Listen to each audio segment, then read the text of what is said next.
What's up, everybody? Happy Wednesday. Hope all you're having a great day so far today. Getting into this episode of GH. That whole date between Cody and Britt was a hot ass mess.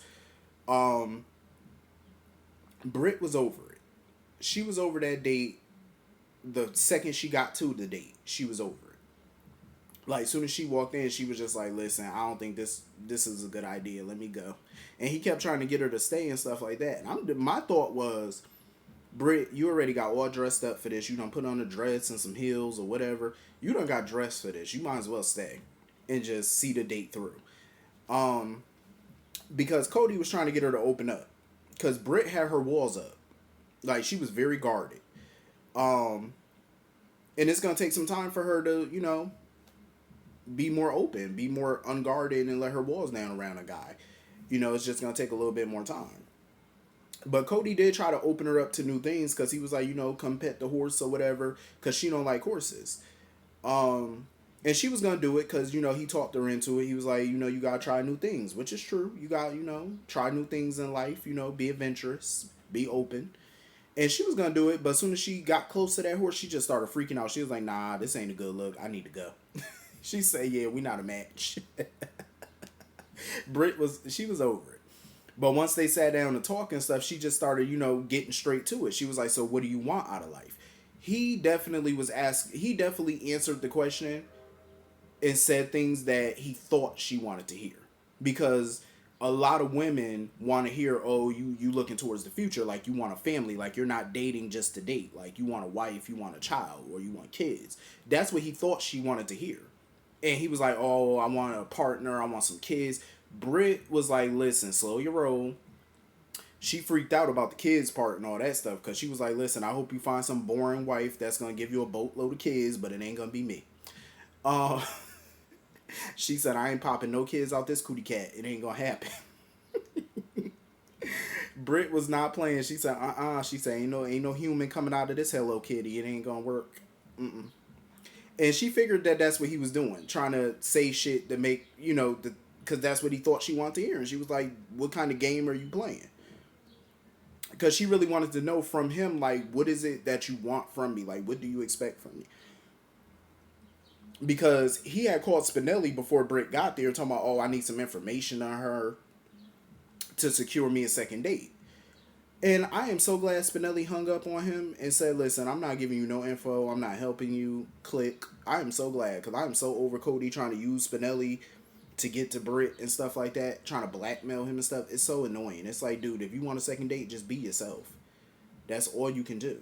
Because the whole reason Britt was attracted to Cody in the first place was because she liked that excitement from him. Because she felt like he was exciting, he was dangerous, he's mysterious. That's what draws her, to guys. She likes that because it reminds her of Jason. I feel like that's what got her with Jason at the time because she likes that. She likes men who are exciting. You know, they live their life carefree. And that's what she figured Cody was. But when he started, playing this little game with her and stuff like that, she figured like, yeah, we're not gonna work. We're not a good match. I feel like Cody just needs to be himself. You know what I'm saying? Stop trying to be something that because I feel like honestly he's somewhat intimidated by Britt because he sees her as this smart, sophisticated woman, beautiful, got a great job, co-chief of staff, she's successful. I think he's in a way intimidated by that because he doesn't measure up to it. He doesn't bring any of that to the table as far as like her status, like her career and all that. Don't get me wrong, money is not a big factor with a lot of people when they're dating somebody. They're willing to date somebody with potential. You know what I'm saying? Do I think Cody got potential? Yeah, but it depends on what he wants to do out of life. Because, like I said yesterday, he need to bring something to the table. Like, ain't nobody trying to, be, making some good money, and you're dating somebody who, like I said, all he can afford is a Happy Meal or something. But I mean, he did get her some dinner from the Metro Court, and I'm pretty sure, the stuff on their menu ain't dirt cheap. But yeah, it's like he just needs to be himself. But career wise, he needs to step his game up. I'm just saying, you gotta step it up a bit, bro. I don't know where they going with Britt and Cody, but more power to them. I don't know how I feel about them as a potential couple just yet. But that first date was a hot mess. I give them that. It was a hot ass mess. But I was here for it. It was to me it was a good hot mess. So anyway, moving on from that, Michael and Willow is just shouting at the top of the world that they pregnant. You know, they had to tell BLQ about the pregnancy and stuff. I'm like, listen, you're pregnant, good for you, kudos. I don't care. Um, I don't. Like, be real. Like, that's the last thing Michael and Willow need is another child. I'm just saying they don't. They need some real drama, some real issues, but they don't need another child. We don't need to saddle them with that. Willow, I can understand why she's not telling Michael about what TJ said about her white blood cells being elevated and stuff because she doesn't have all the information. She doesn't know what's really going on until he gets those other test results back. So I guess she doesn't want to alarm him or whatever, but it's like tell him something. Um I found it funny that Michael wanted to know when her next OB appointment was because he was like, I want to be there.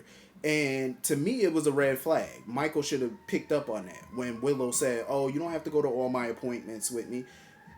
That's a red flag to me because some men out there don't even want to go to these appointments. They don't even care to go. Like they don't go to not one OB appointment with their lady. And the fact that you got a man that actually wants to be at all these appointments and stuff like that, and you don't want him to go, like you're just saying, "Oh, you don't have to be there at every appointment." I just see it as a red flag. Because what woman don't want their man by their side at these doctor's appointments to know what's going on with the child, even if it's a minor thing? It's like, so wouldn't you want him there every step of the way? I'm just saying. Um, like you should want him there. He's offering to be there. Most men don't do that. They don't care. Some don't want to be. Michael wants to be, so it's like, why not just let him be there? Um, Especially Michael's concerned because I mean she lost Jonah at birth. Well, not at birth, but her original son died. Then look at the way Wiley was brought into the world. You know what I'm saying? In the woods and all that mess. Like that was a complicated birth. So Michael just wants to be there every step of the way to make sure this is not a complicated birth. But he's not going to get his wish. Not if those test results come back and they're bad. So either way, it's going to be a hot mess. Um, so anyway, moving on from that, I definitely feel like Sasha is being discharged from the hospital way too fast. I do agree with Brando on that. It's just too damn soon. But I do like the fact that she's gonna try outpatient therapy because she really doesn't want to go to rehab. She keeps telling everybody, "Oh, I'm good. I got this. I don't have a drug problem." Yes, you do. See, that's the problem with a drug addict. When they say, "Oh, I don't have a problem," yeah, you do have a problem. When you sitting there getting lit on TV, like you high on that on live television, you got a problem. When you need drugs to cope, you have a problem. Um, it's that whole. It's so funny because when Brando was talking to Sonny out in the hallway, he was like, "I don't even know how Sasha got to this point and stuff because she's not coping. She's not over the death of their child. That's how they got to this point. That's how Sasha got here. She's still grieving her son. You know what I'm saying? And that's a grief that you never really get over. You just got to learn how to cope with it better. And hopefully therapy can help her with that instead of coping with drugs. I mean, I feel like once a drug addict, always a drug addict. Once an alcoholic, always an alcoholic. Because, and I don't mean that as in you're always going to do drugs or you're always going to drink. I'm just saying once you get into that and once you're addicted to it and you get over that addiction, you're no matter what goes on in your life, like when bad things start happening in your life and you get too overwhelmed and stressed by it, you're always going to get that itch to go back to your addiction. That doesn't mean that you're going to do it. It's just it's always going to be there. You know what I'm saying? You're always going to have that monkey on your back. Always. Um like I said, I speak from experience, not from me, but from people that I know, who went through that. They beat it, but when life gets tough and they go through traumatic things and bad, just shit piles up on them, they always have that urge to go back to that addiction, but they find ways not to. You know what I'm saying? It's just all about finding a coping mechanism that's healthy. And that's what Sasha needs to do. So hopefully this therapy can help her and prove that she doesn't need the rehab. But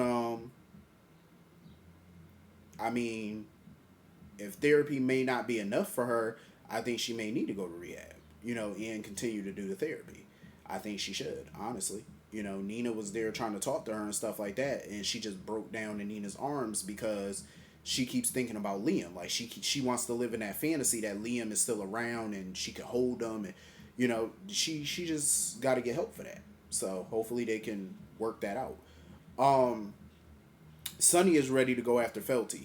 The guy, the little photographer that gave her the drugs. Sonny ordered Dex to find him and stuff like that, and Brando wanted to go with Sonny, but Sonny was like, "Nah, I got this," because Sonny wanted to handle it right now, and Brando got to take Sasha home. So Sonny was like, "I'm cool, I can handle this."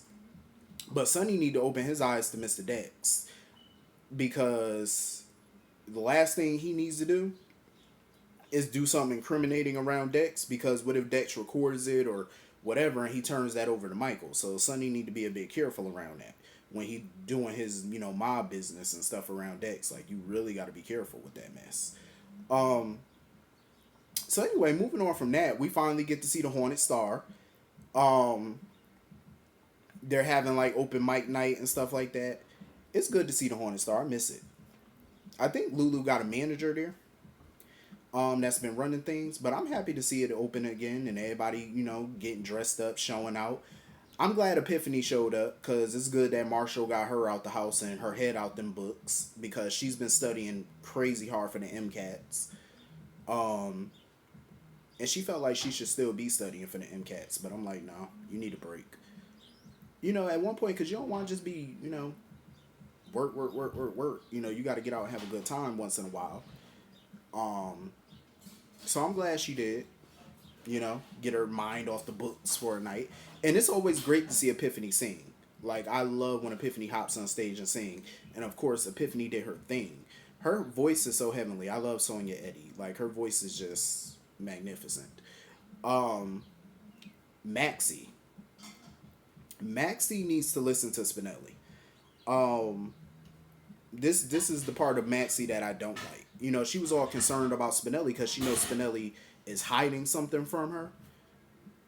And Spinelli pretty much told her, like, listen, I feel like Austin is not the one for you. Like, he's not a match for you. He's not the guy for you. And of course, Maxie was upset. She was like, you know what? I don't want your advice. That's the issue I have with Maxie when it comes to her dating life.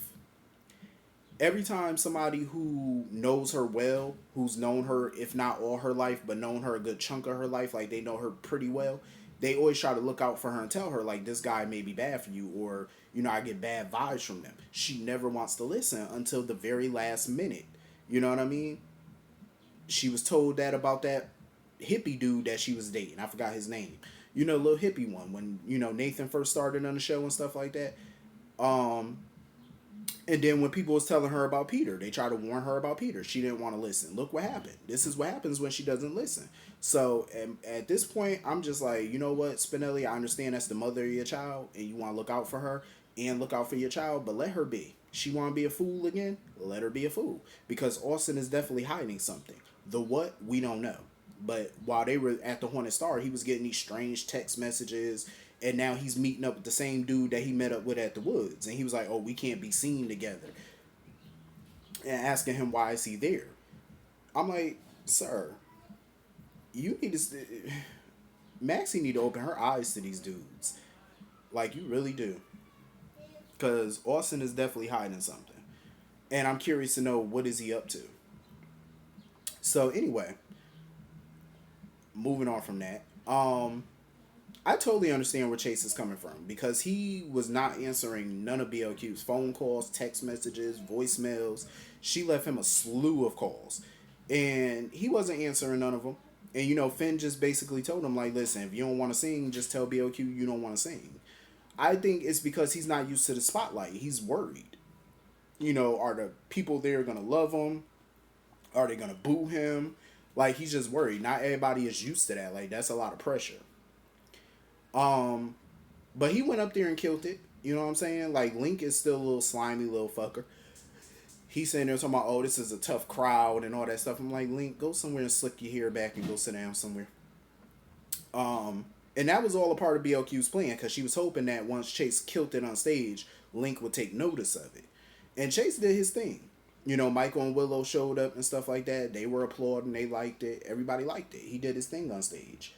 And of course, Link took the bait, because Link walked up on Chase and was like, "What do you ever thought about being in the music business?" They got linked right where they want him. I could definitely see Chase becoming a pop star. I could see him doing a little pop, pop, pop. You know what I mean? I could see it. If that's really what he want to do. I don't know if he want to throw his law enforcement career away, but I could definitely see him in the music business. Taking the world by storm. And that's what I said. That's what I said before. BLQ should revise. She should revive L&B Records. Brenda and Lois's old record label. She should be the head of it. She should revamp it, get some new artists. Cameron sings. She could sign Cameron to a contract. She could sign Chase. She could definitely revive that label. And I think it'll be good for her. That'll be a new career for her since she can't sing anymore. Be an executive. Be a CEO of a record company. At least you could still be in the music business. You could run a label. You could produce some songs. You know what I'm saying? I think that'd be good for her. And I think she should, honestly. But anyway, that's pretty much the whole episode. Hit the comment section, let me know what you all thought about it, and I will see you all later. Hope you all have a great day. See you all later. Peace.